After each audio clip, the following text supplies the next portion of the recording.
Welcome to the May 15th, 3 p.m., 3:01. I tried. I was trying to see if I can get it on time. I was so close. Vlog Thursday number 436. Of course, that's in my time zone. You're probably in another time zone. I love all the shout outs I get from people that are just, well, all over the world, literally. Some people, it's the evening if you're over in Europe. If you're on the East Coast, it's not 3 o'clock yet. It's, but greetings. It's Friday. Well, that means you're in a different part of the world because it's Thursday for me. I'm pretty sure it does say Vlog Thursday, double checking just in case a typo was made. We got some hello worlds. Time zones are fun. Just want to drop in and say today's your birthday. My wife got me a minis from MSO1 and I'm on top of the world. Can't stick around today, but hope you guys have a great stream. That is awesome. And that is a very thoughtful gift.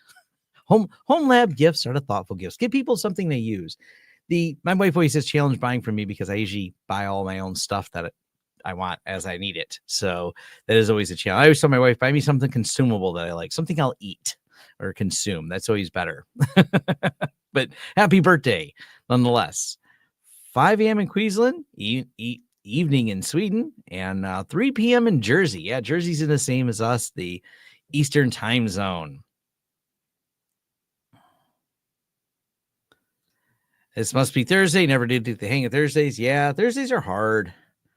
I will start with, though, what is that picture that I posted? Let me click on that because I have something to share with all of you. Where did that go?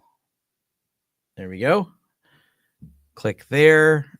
And this is my friend's podcast. They've been around for years doing it. So some of you might even know who they are. This is my friends IT in the D. They've been podcasting for, I don't know, 10, 15 plus years. But I was on an episode. I had a great time, had some laughs, and Bob is always great. So that was, if anyone's interested, I'll share a link to this for the IT&D episode 514 with Tom Lawrence of Lawrence Systems. There is a underlying joke we probably should have clued people in. It was something Bob used to make fun of me about, of just always greeting myself as Tom Lawrence of Lawrence Systems. And I've been saying it not just in YouTube, but in person. So here's a link to that if anyone wants to do it. It's the IT in the D episode number 514. Ooh, what's on? Every time I hear 514, I keep thinking of printers. People might know why. On to other topics. What do we have here in the topics? NAS and remote access. Yes. 2 topics I wanted to talk about. I did laugh. And, someone left a comment that I did a video on Synology, but didn't tell people what to use. And I'm like, well, the point of the video was exploring alternatives. So talking about alternatives, and I can't decide. And please let me know in the comments here where you land on this. But the person says, but you didn't tell me what to do. And I'm like, I just wanted to give data so people can make their own decisions and make an informed decision. That's a lot of how I think of things, is like, hey, here's a lot of data. I mean, occasionally I will say, don't use this or do use this, but mostly I think of me as a guide to, I don't know which model works for you or whether or not Synology is a good deal in your specific situation. And I just wanted to provide all the alternatives and data points. So not all the alternatives, at least popular alternatives. And people were pretty upset that I left Unifi off the list. And I was like, well, I was talking about applications because people don't usually buy Synology just to be a NAS. They almost always buy it because of the application ecosystem that comes with that NAS, because the NAS part's easy. It's not the argument that we're ever having really on, oh, look, it shares files. Oh, look, it can do a Samba share. Oh, look, it can do NFS. Not all of them can do iSCSI, but NFS and Samba, and especially in the Homelab, those are probably the 2 most important ones. And once you get into the business world, yeah, NFS and Samba, probably more so for Samba with some Active Directory tie-in. The NAS functionality is common amongst a lot of devices, but the applications, and that is the thing that people complain about. My first video about Synology and the drive lock-in, where I just talked about that in general, everyone's like, what am I going to do to replace active backup? Or several other things that people like down there. So, I just think it's weird when some people are like, I want you to prescribe what I need to do next. And I don't know. I know some people in some YouTube people are definitely more prescriptive on you should do it the way they do it is the best way to do it. I suggest that my way is a way. Maybe I should be more forceful. I don't know. That's always I think of myself, and I have other YouTube friends who do say things like, "Hey, he's not your audience, so you should probably be more concise on this." I take that in, but I don't know. I think I like the idea that people are educated and autonomous, and giving them that knowledge and filling in the gaps, giving them the parameters of why to make a decision seems like the better way to do things. I don't know. That's my opinion, at least. Maybe I'm wrong. Maybe other YouTubers who are telling you to do things exactly their way get more subscribers because people like to be told how to do things and not given data. I don't know. I'm probably overthinking one individual's comments on YouTube. Yeah. What to do next? The stock IT answers, it depends. We always need a budget and goals to know what more to say. Yeah. There's like a lot to it. It's not just an easy answer. I know. This is probably it too. I mean, some of them, a tech channel that doesn't treat opinions like gospel. I know, it's strange.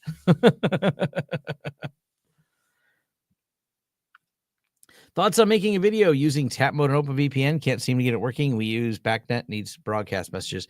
I don't know what BACnet is. I doubt I'll make one anytime soon. There's a reason you don't usually want broadcast messages going across the VPN. It sucks up a lot of traffic and is usually the wrong way to solve things. I also don't know what BACnet is, so I don't know if there's another way to solve whatever you're trying to do. Some building automation control system. Okay. I mean, probably, I hate to say just use a different system, and maybe that's not an option. So I don't know. It's not high at all in my priorities because it's generally a bad way to solve the problem. So it's not a high priority for me to do something like that. It's also such a niche problem. It doesn't solve a problem for a lot of people at all. It'll probably create, because people always like, I want to stream across there and my Chromecast, so I want it to be detecting it across the VPN. That's almost always why people ask. And so, yeah, I don't really think, I doubt I'll be doing a video anytime soon on it. The drive premium sucks and it's an easy move on their part, but I hope they walk it back with a checkbox. Option disclosure, we accept any faults with unsupported drives. Yeah, I think there's an option forward to do that, but I don't get why Synology is, I don't know, they're not Broadcom. They're not big enough to do it that way.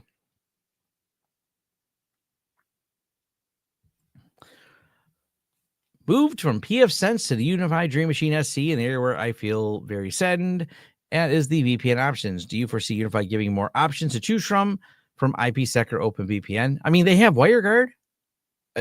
Is there anything wrong with WireGuard? OpenVPN seems to work fine with it. I don't have a problem with OpenVPN. It seems adequate for most people. Matter of fact, because they have some Active Directory integration, I feel like it's a good solution, but maybe I'm missing what you're looking for. Maybe it's because, I mean, I'll admit they don't and are not likely to ever load Tailscale in there or NetBird. And the reason why would be they have their own tool that could be more developed, like their Wi-Fi Man teleport tool. You use the Wi-Fi Man app and you load teleport on Unifi and it works. I mean, it's a solution, but OpenVPN is a working solution as well.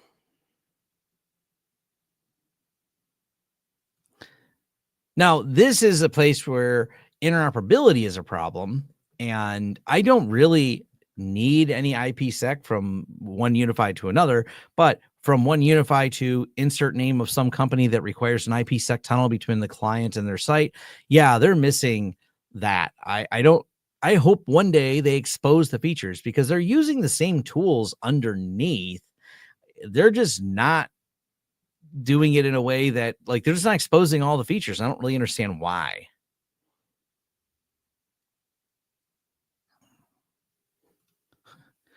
So many people pass broadcasts across the VPN shows me that so many engineers really don't know what they're doing. Oh, there's a ton of just poorly designed software. Yeah. Or software that was just never designed for the VPN era. And I say VPN era as if VPNs are new. No, they've been around for years and years. And some of that software is just, it's the engineers writing it aren't thinking about the future. It's why I'm actually happy to see that Unifi is getting into the door access and control space, and getting into it, I say, because they're not a full, replacement for a apartment building, for example, but these companies have been awful for a long time, and they just don't have any market pressure to make their products better.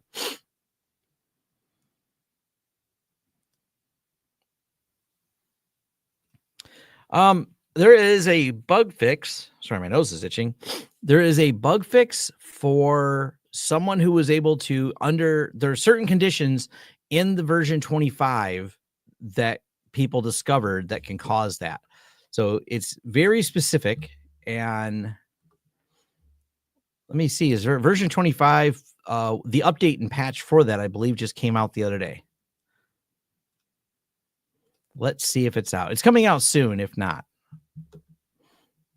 Nope, no update available just yet. There is someone, and I don't know if it's the same problem you're having, but there is an update coming that has something to do with an NFS load problem. So I haven't run into it, and I'm using NFS, but I don't have my systems at like full tilt, so I haven't run into it everywhere. The point, I remember it was an NFS change, a fix, and I think it was mentioned in the last one.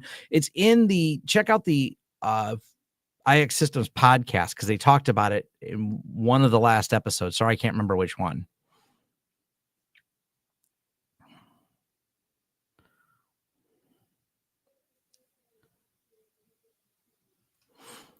You use both WireGuard and OpenVPN with an app called Viscosity, and it works great, very fast at low latency drop-offs. Yeah, Viscosity is for Mac, I believe, right? Pondering replacing my pfSense with a unified gateway.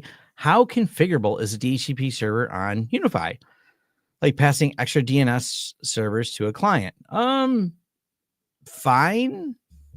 Let me look. I don't know if you can do that on a per client. Let me double check. I know you can do it at the server scope. I'm not sure if you can do it at the client device. So let me look at a client.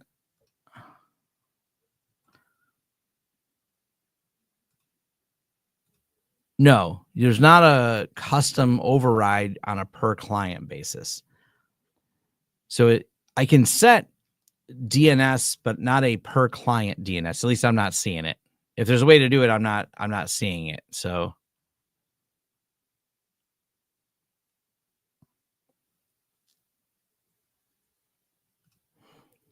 you're on 2404, but Red 25 was affected. Interesting. So you like my thumbnail? A lot of people like that thumbnail. Okay. People confirmed that, yeah, that's still not a feature. I've brought it up to the people at Unifi. I don't know when they're going to get it, if they're going to get it anytime soon. I did bring it up, like that'd be cool to do. It's not that common of an ask, honestly. So I don't know where their priorities are, at least for like the business market doesn't usually do that. Maybe some Homelabbers who want to do custom DNS. I don't really have much of a need for custom DNS on a per device basis. Thoughts on Zuros and DNS filter merger? Zuros is great, but worried to be radically different soon. Not in a good way. Not looking to change my most reliable tool. Never had any issues with Zuros. Well, I wish there was zero issues with Zuros, but the issues I think are mostly because DNS filtering is hard. So I think it's going to be a good merger overall. I've talked to the people there. I don't see this as a bad thing. They are going to keep them. It's going to be a few years, I think, is where the roadmap is. They have some. You can join their webinars where they dive in to some of that. But I have talked to the people there, and I'm not too much having a problem with it.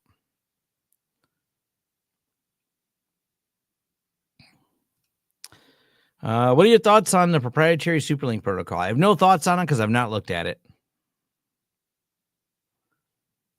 This one, if I have custom DNS, I put it in the client. That's why I'm not worried about, like, I don't really have often an issue for it or like a need for it. I can't even think of anyone I was using pfSense where I said, oh, I need this DNS for this device and that DNS for this device. I usually just set it globally and I'm happy with it. Can I use virtual IP and pfSense to set up IPs of client DNS gateways NTP instead of creating own subnet? Probably. I'm trying to understand what your use case is. Generally, the gateway, you would just build rules around the gateway to allow access on each subnet. But I guess you could probably use virtual IPs. I don't understand why you'd want to, but it should work because it just attaches another IP to the interface.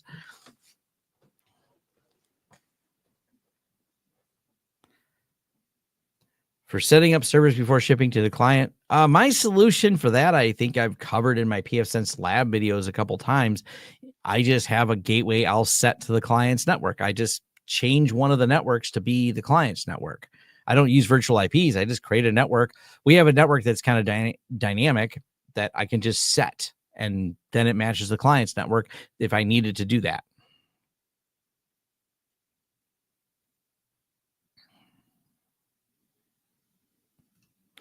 What do you recommend to set up a remote VPN to manage a friend's network using a Raspberry Pi? I would say probably NetBird would be the easiest for a Raspberry Pi. Tailscale's up there as well. I'm a fan of NetBird because you can self-host the entire thing, but Tailscale's out there and, they have a free service. So some people go, I don't want to set up any of the self-hosting. I think NetBird has a free tier as well.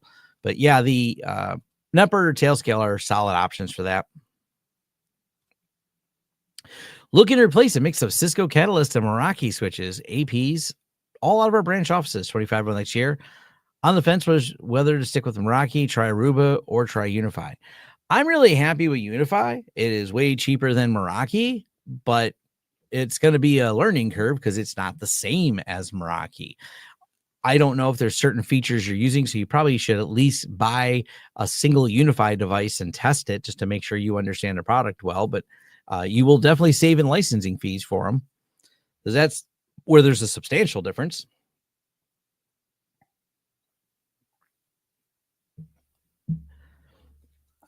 What else is I going to talk about here? Oh, this is what I'm working on right now. So let's log into this. I'm going to have a video out soon on this. And so many of you, this is not a new product, so you've been around for a while on it. It's my Guacamole server. And I decided I wanted something web interface to make it easier when I'm not at my main computer, or just a way to organize a bunch of different servers. So if I want to hop into a server, Apache Guacamole makes this relatively easy to do. Now, something clever, and I don't think, and maybe I'm wrong, maybe I just didn't watch, I don't watch a lot of other YouTube videos on it, but at first I didn't realize, and I think it's just because the command shortcuts weren't as for how to switch between all the different instances you hold. So as I played with it more, I said, oh, this is pretty cool. There we go. So now we have several instances that I can just switch back and forth. So if we go htop on this one, actually, yeah, Docker Olama Lab, there we go. And this one we want MVTop running on. Hey, there, got a couple different things going here. But I like this a lot, and I think it's one of those fun projects to play around with and just manage a lot of your servers to be able to get them all in one place.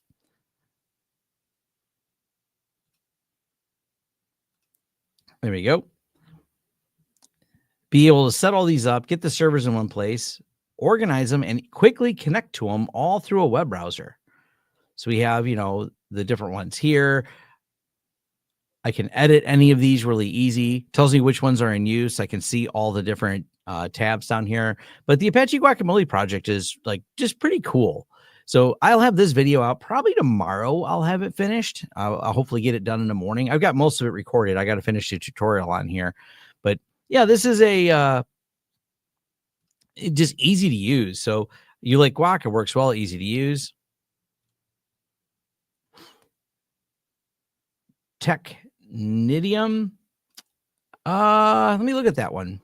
One of the challenges I have is a lot of these are kind of cool GitHub projects, but they're not like an Apache Foundation project. So I worry a little bit about security versus Apache.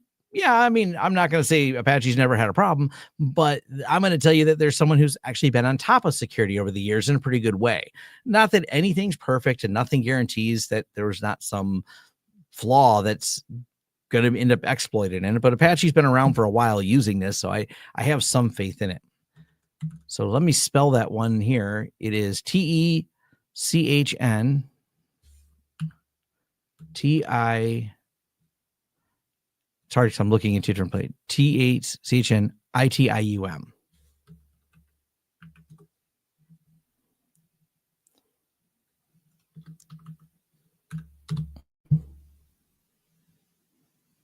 Oh, it's a DNS server. Got it. Okay.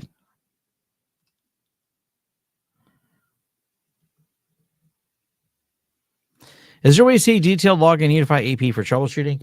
I like sending things as syslog, but their logging has gotten substantially better since the 9 version. So it gives you a lot of details for any of the devices. So yes, their logging is actually pretty good. Let me see if I can share some of that.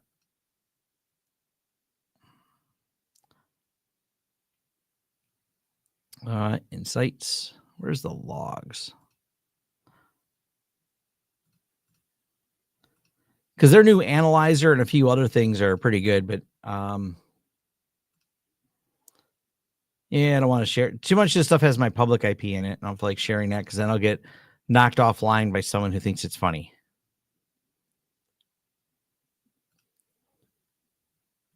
Let's see, client threats. Okay, I can share this. But yeah, there's a detailed log of all this. You can also send things to syslog. Oh, cool. I can see my wife's remarkable tablet.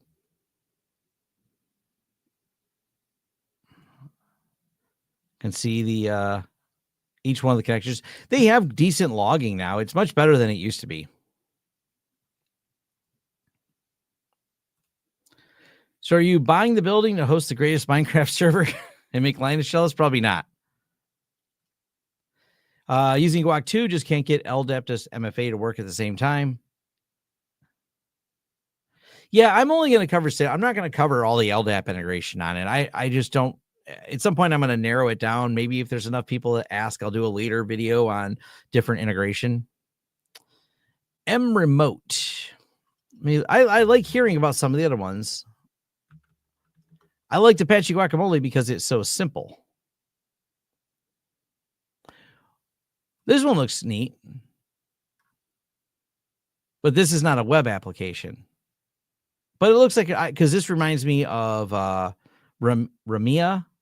I use that one too. This is Remote that someone just suggested. Remote NG. I'm assuming that's what you're talking about. What's the advantage of using your own DNS over the ISP? I usually use 9.9.9.9. If you look up quad 9 or put some 9s in like that on my channel, you'll find some detailed videos on it. But they're generally, I think, better to use third-party DNS, specifically 9.9.9.9 or quad 9, because they offer a lot better filtering for garbage that your ISP generally doesn't do.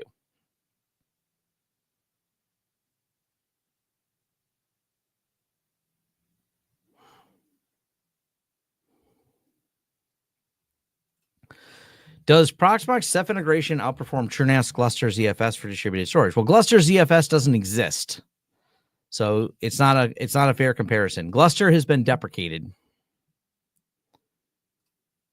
Using your own DNS is advantageous because you get to choose, quad 9. So someone else.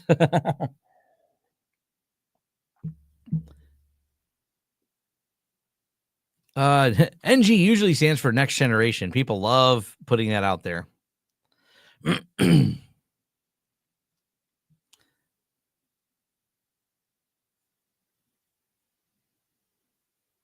Yeah, Chasm is another one. I've done a Chasm video, and I think Chasm's cool, but I wanted something kind of just simple. without a lot of complexity behind it, that just a simple Docker image is not heavy. Also, because I use Chasm for my disposable browser surfing, and let's pull up Chasm real quick here. I think Chasm's an amazing tool. I've got a whole video on it, but it allows me to spin up a Kali desktop, a Firefox browser, an Edge browser, or a Chrome browser, and they're disposable. So I can spin this up, pop in some shady link that someone sent me because I'm curious where it goes, and I can say, let's stick this in the current tab here. So we're going to launch another browser inside of here.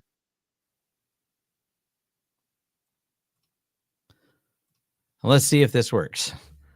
See if Tom's got this set up right.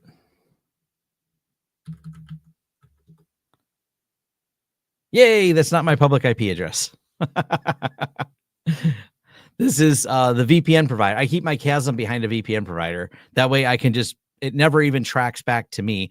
Chasm's the way if I want to check something out, I just pull up a Chasm browser, and then I can, once I'm done, I can just say, all right, let's get rid of this Chasm browser. So delete the session, and it'll go away, and I'm back to the desktop. Chasm's great. It is just a great tool for stuff, but I use it mostly for testing, an uncached, let's create a browser right now just for testing something because I want to validate a website was working. I want to eliminate potential DNS issues, et cetera, et cetera. Oh yeah, it'll do SSH connections too. It actually does that. It's just a little bit different to set it up. So I thought about building a separate Chasm for RDP and SSH connections, but to me, Guacamole is just a simpler tool for doing this. So if I look at Guacamole and I go, okay, this is simple. Here's, all the things I have open right now, and I can just jump between them all in one browser window. So here's my Debian one. So let's just kick off top on it. Here's the Docker one I have running. Here's Olama. Let's jump over to Windows and let's, look at the Windows dashboard here. I just loaded a basic Windows server because I don't usually run any Windows servers. So I loaded one real quick just with a next and yes default load. It's an evaluation one, but hey, cool. Now I can show you how it remotes in perfectly fine and very fast, by the way. I mean, granted it's local, but it's very usable. There's not any problems I'm having with it, like in terms of like the snappiness, which is kind of what you expect if it's a local server with RDP. I mean, why would RDP be slow if it's local?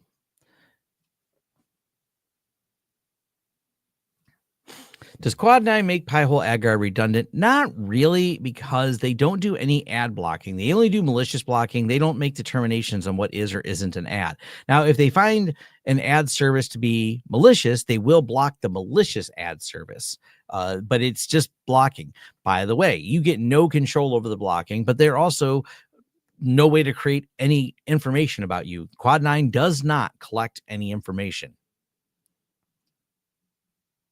because they can't. People have said, I don't know that I trust them. And yeah. Hey, it's Oliver Lambert. One of my favorite projects I love talking about on this channel. XCP-ng. For those of you that don't know Oliver, he heads up Vates, and Vates makes the wonderful XCP-ng system. Where all the things like my Guacamole server is connecting to is all the stuff that's running XCP-ng. Although I have a new problem. This is a new problem that popped up today.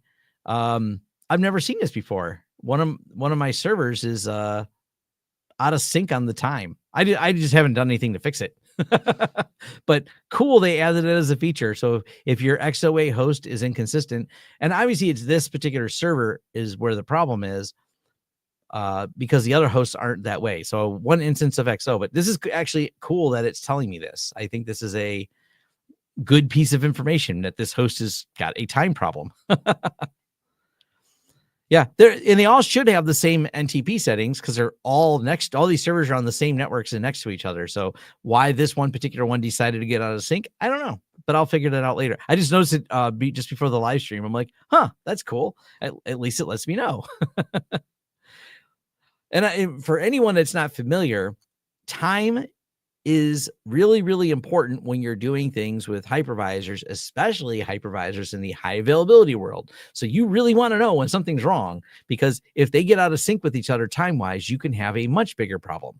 So you don't want those problems. Always, this is one of the reasons when you're setting up things like XCP-ng, there are time server options that it asks you about. So make sure, and I have my time servers filled in via DHCP, kind of going. That is one thing I do, is add several time servers so everything's in sync. And that's just not because of XCP-ng. That's because I want everything in sync. I want all the different servers I have, whether it's TrueNAS or whatever, to all have the right time.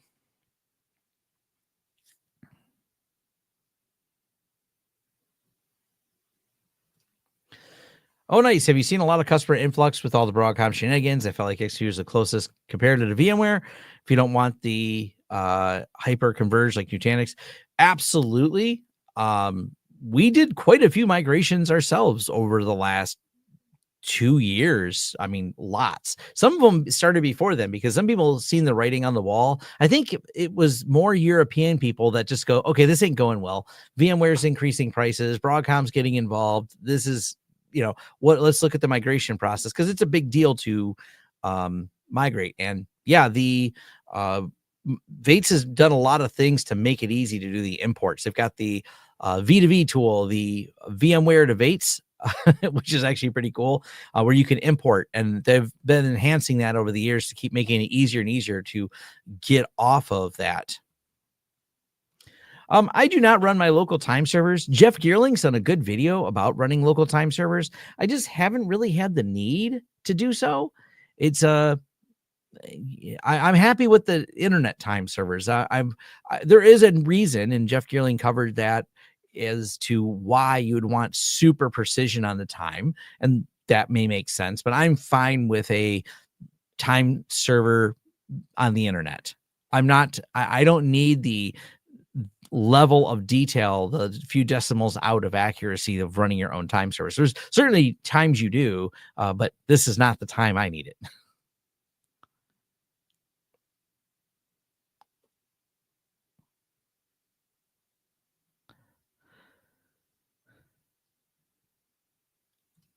Okay, so actually your US growth is locomotive. I just think, I mean, the US obviously has a massive amount of them too. So there's just more companies using VMware in the US than there probably are in Europe, if I had to guess.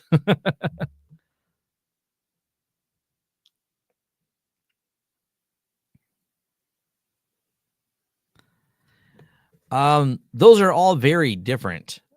So I'm not sure what so SMB versus, I'm not sure what NSA is, but DAS, I'm assuming, is direct attach versus Thunderbolt. I mean, which is best depends on your use case. There's not like an easy way. And SMB is a sharing one over the network. And so mostly I use SMB because that's what works for me. I don't want to have to plug my computer into a NAS directly.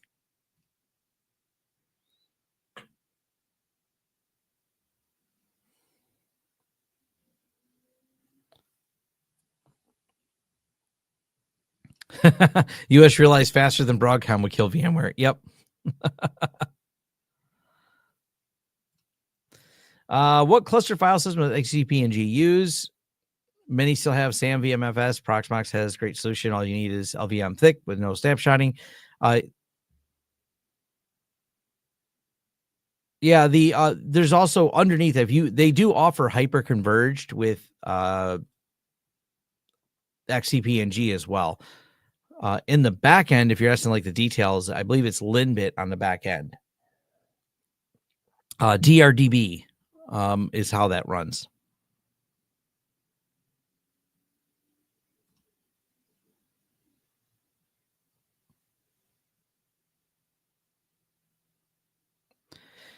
ExoStore, yes.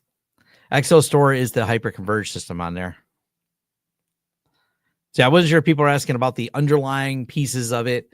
One cool thing about the whole Vate system being open source, it lends people to going, what makes it all tick? And you can see that it's not a mystery. It's crazy. I talk a lot about ZFS, the number of other companies all using ZFS. It's the underlying file system for many of the large commercial products. The large commercial products just obscure everything that are doing behind the scenes. Like our magical system has snapshots and all these other great features that seem to be in ZFS. Yeah, that's no coincidence. What do you think of Backblaze to back up over 100 terabytes of Plex? Worth it for $99 annuals or a better option? I don't think they will let you back up 100 terabytes for $99. Call me a skeptic on that one. I mean, I'm granted going to be looking at their bucket pricing. And I know so I think Linus did a whole video on this, which was pretty good. He talked about how some of these companies tell you it's unlimited, but they throttle you so much you'll never get to those higher storage tiers. So my opinion is, I don't think that, I don't think you're going to get $99 annual for their cloud storage. Call me crazy, but I don't think it's going to happen. And they have their prices on there. I mean, would you say 100 terabytes? That's on Backblaze. That is a $7,000 a year for backups.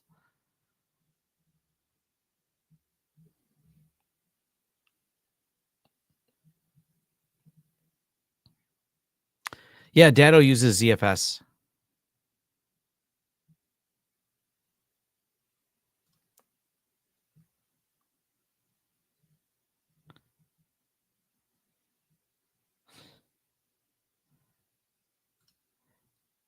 Azure Blob will be $2 a month. Not according to the price calculator here.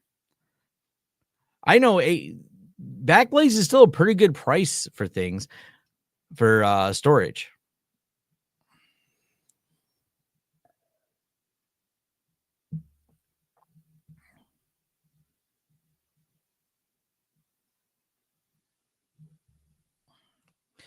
Well, the thing is, and this is one of the things we've worked with a lot of people on, having backups. You mean my friend were even talking about this, is the backup of having the HexOS talked about this, but me and my friend might do some type of video on it, buddy backups, because having a friend to back up all your stuff is a whole lot cheaper. If you can get a friend to have a NAS in his closet and an internet connection, you would precede the NAS, and then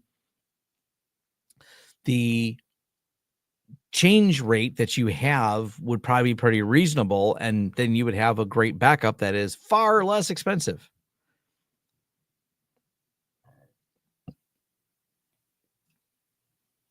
Wasabi is not cheaper. We had this discussion last live stream. Wasabi is not cheaper. Wasabi is actually more money. Not much. They have a price calculator. There you go. So, and we'll just put it at 0. But Wasabi here is $8K a year, and Backblaze is $7K a year. So Wasabi is more expensive. And I mean, I'm not even getting into what the ingress fees are. That's a whole nother thing. But yeah, storage in the cloud, not cheap. That's definitely a theme here.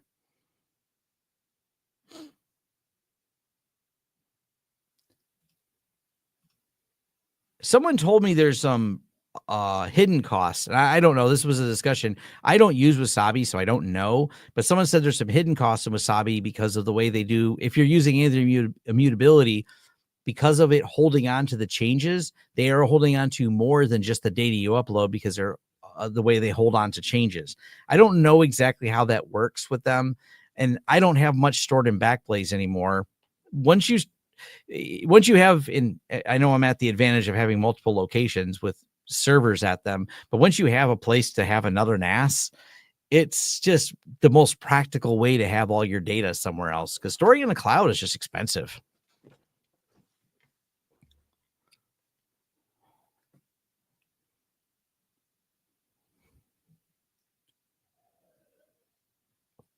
Yeah, and the kind of one of the things that's important is Wasabi or Backblaze or really any of these companies, and it's what Oliver Lambert's pointing out here. you're talking about data that has a level of resiliency in more than one location. Because if something happened to, if Wasabi were to be only, or any storage company were to only have a single data center, that is a big risk, because you seed out the 100 terabytes, you finally get it all backed up, and they have a disaster at that data center. Whoops. You don't really want to have to send that full 100 terabytes again. Or what if that disaster at their data center occurs simultaneously with a disaster you have and you need the data? So any of these companies need to offer a level of resiliency. So it's not like you're paying for just what the cost of it is. You're paying for the cost of their own resiliency, which they have to have as well. Because you're sending 100 terabytes to location A, they have to have location A and location B. So there's a lot of cost involved in that.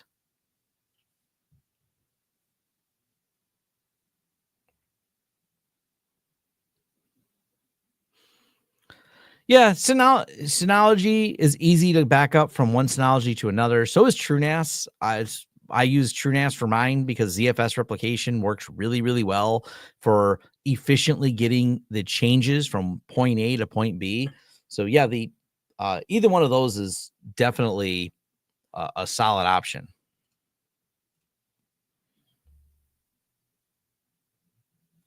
But cloud storage, man, it's yeah. It all sounds great until it's not.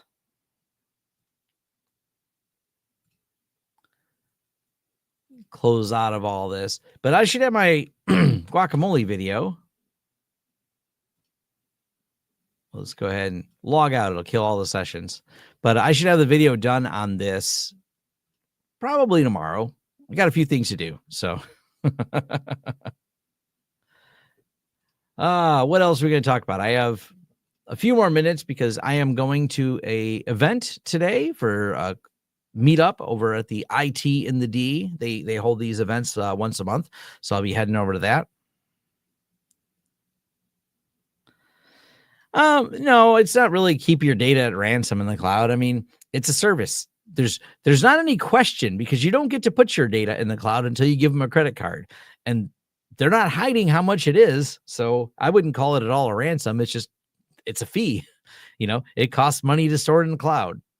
That is a discussion I've had with people, because someone was really mad at me on it. It was a while ago, but I remember them leaving numerous comments and then emailing me, because to them, open source meant the company should host the application for you. I said, no, it was an argument about, I believe it was Invoice Ninja.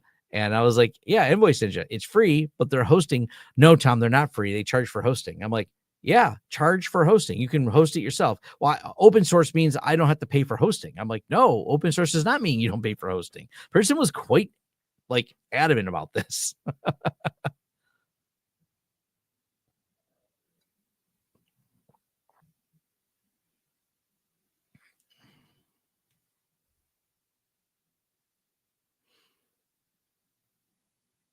How dare they hold an event on the day of there? I know. Crazy. Crazy.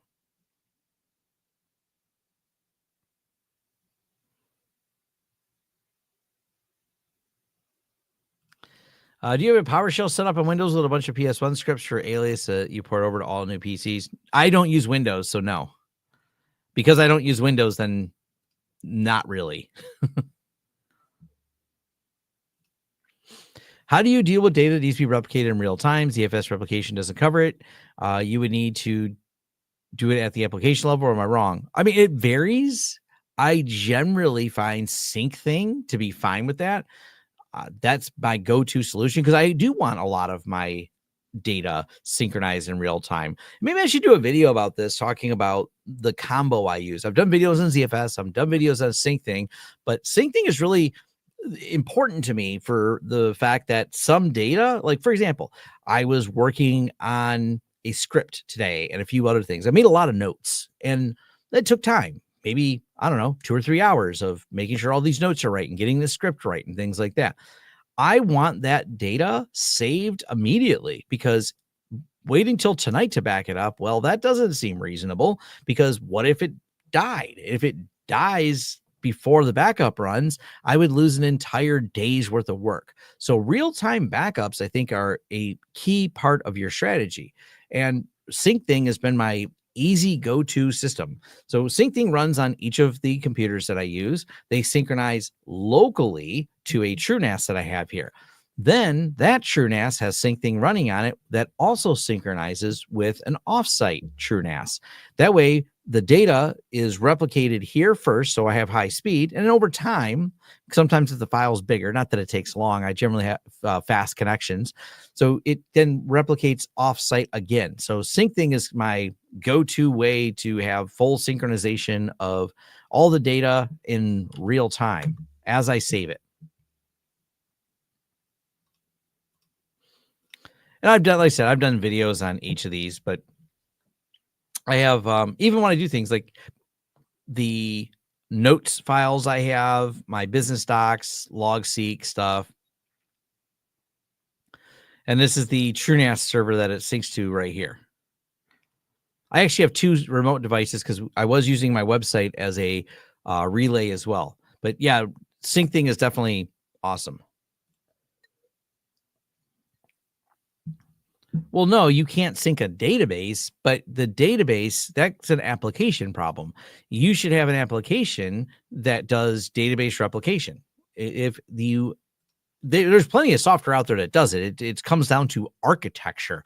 You want to make sure that if you're a writer of software, you're like, okay, this needs to have real-time synchronization, because there's not a single database that runs many of these massive cloud applications. It's a architecture that is a distributed database system that synchronizes the databases. So it can be done, but it has to be done at the application level. It's not something that's like easily just bolted on to a legacy app as well. Do you use cloud backup on top of offsite? Nope, I don't use any cloud backup. I mean, I'm not saying you can't do database replication with Microsoft SQL, but most of the time it's always some legacy garbage SQL that someone wrote. It's like someone's hobby project accidentally turned into a company, and no one wants to refactor the code because the guy that wrote it all left, and no one knows how it works.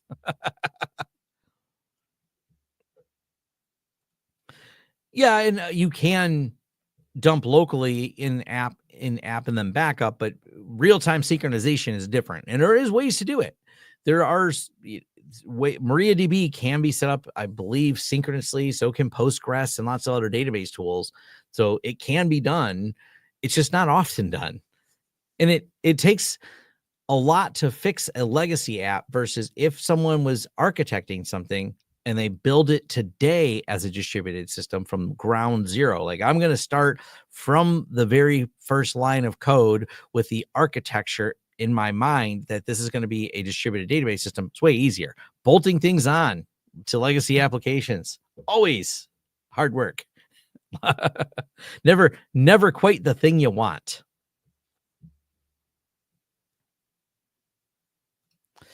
What do you think of the new outdoor Wi-Fi 7 APs? What do I think of them?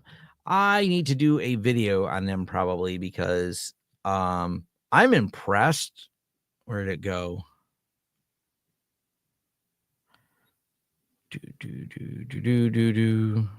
There we go.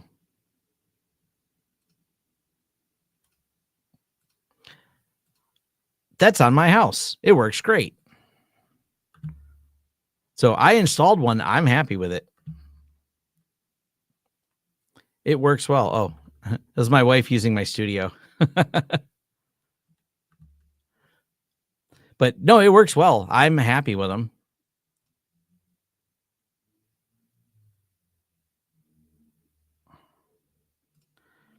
Off topic, but do you have any knowledge of the systems that USATC currently uses? I don't know what USATC is.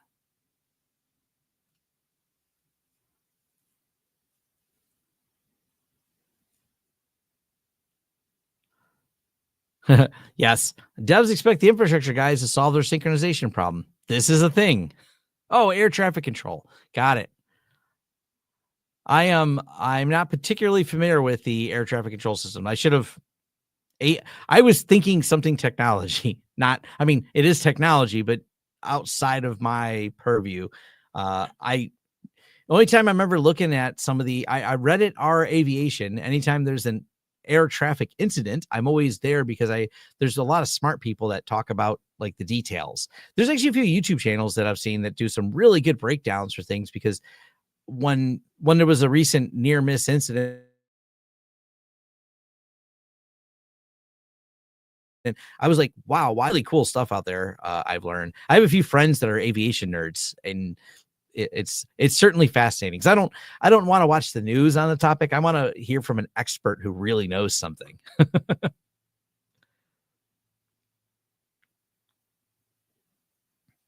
If you're generating so much data, can you do it cheaply in Snowflake or similar? By the time the technical questions of syncing database is pretty easy. The answer, yeah, there's lots of options there. About to head out. Last question. Are you headed to ChannelCon this year or GTA instead of CompTIA? Yeah, pretty sure I'll be there. I'm 99% sure. I don't see any reason I won't be there. How's that? So it's actually, I'm happy because I wish it was in Chicago, but I believe it's in Nashville this year. So I'll be going to that event. I keep looking at the clock because I have to leave in a few more minutes.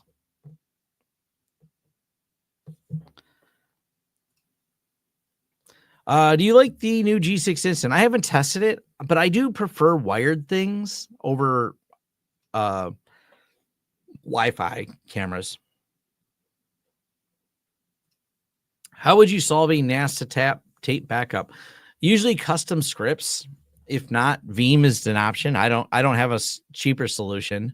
I mean, some tape drives, there's some Linux tools out there that will manage the tape for you. There's some scripts out there. But I mean, if you are trying to do this commercially, you probably should use a commercially supported software. Tape backups are not dead.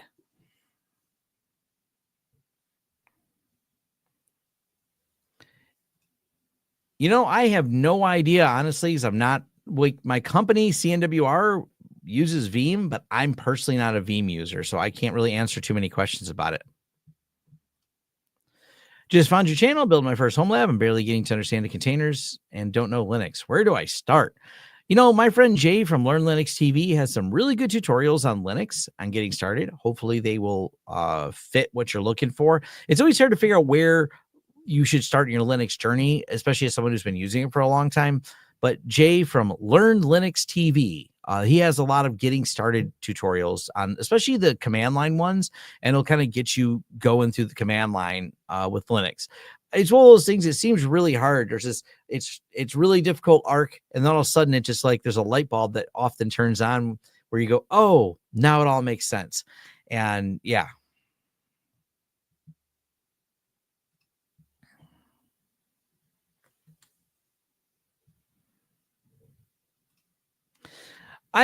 I would say less easily than it used to be with them. I bring this up because there's another, I reached out to him. I might be a fun video if we get around to collaborating together, but there's another guy who did a talk about how the modern Wi-Fi is actually a little bit harder to jam, in terms of, used to be able to do easy DAuth attacks. The DAuth attacks have now become harder. Now, overwhelmingly easy is obviously if I have enough signal and I can make more noise between the Wi-Fi and the device, yeah, that can do it. But that actually takes a little bit more wattage than you think. So there's some challenges. Used to, you just send off a DAuth attack, and that would be the solution for that.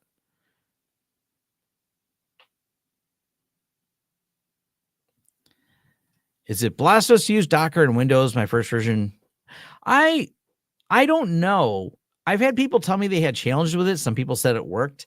I've never done it, so I don't know. But there's probably someone with a tutorial out there, and maybe it works good. Ah, yes, good old Wi-Fi pineapples. Definitely a fun way to do it. It's been a while since I played with a Wi-Fi pineapple, but definitely fun. I have a video that angered a lot of people when I did one. It was probably 6 or 7 years ago. I did one on deauthing, how to mitigate for it, and people are like, "You're telling people the secrets of how to do it. You're encouraging people to be bad." I'm like, no, the bad people that want to deauth are already deauthing. It's raising awareness going, hey, did you know there's a way to break this? You should probably be aware there's a way to break this. And good news is there's a checkbox to help it. Not to mention, once you go to WPA 3, that's what made the authing a lot harder.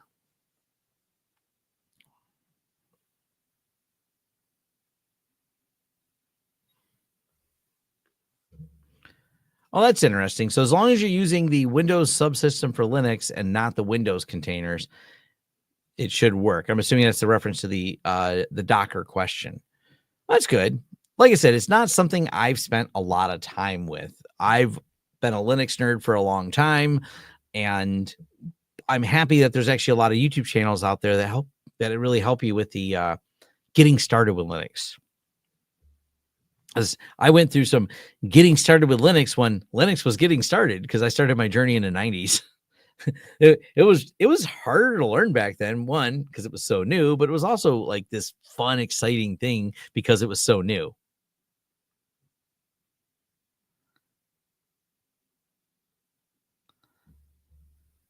Oh, you have a pineapple at your job. Yeah, you can collect all kinds of Wi-Fi things out there. I think I talked before about there's what is the name of that app? There's an app where you can set it up on your phone for, is it Wiggle? Hold on, let me look.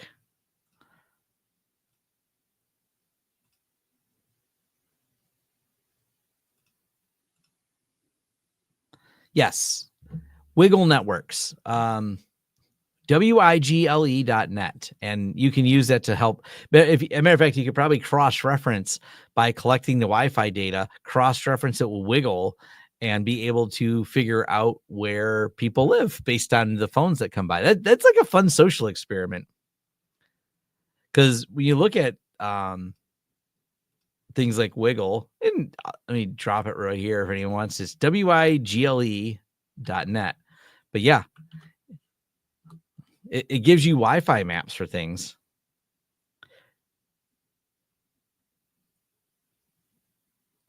Ah, cool. So sounds like someone's done a talk on it. It's just correlating a couple pieces of data.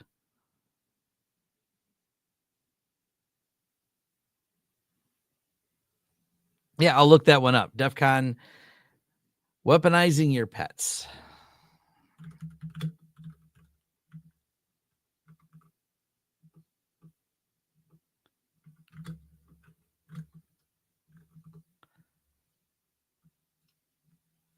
So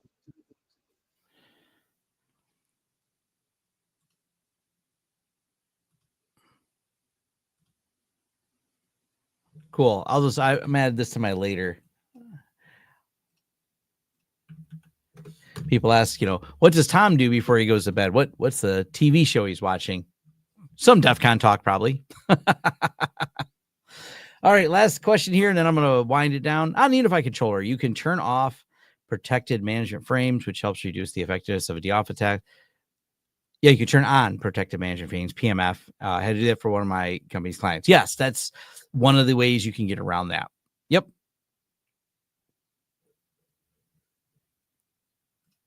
That is definitely one of the ways. But it is now 4:00. I have to head out to an event. So thank you all for joining. Head over to my forums.lawrencesystems.com. If you want to keep a discussion going there, you can email me, homelab@lawrencesystems.com. Easy way to get a hold of me. If you head to my website, lawrencesystems.com, there's plenty of the socials that I'm on. So if you want to connect with me on one of the social sites that I'm available. I say that because I don't know what the future holds for social sites. I do change them from time to time, but lawrencesystems.com is always where you can find and connect with me on all of that. Thanks, everyone. It's been awesome, and I'm looking forward to go hanging out with some people. So take care.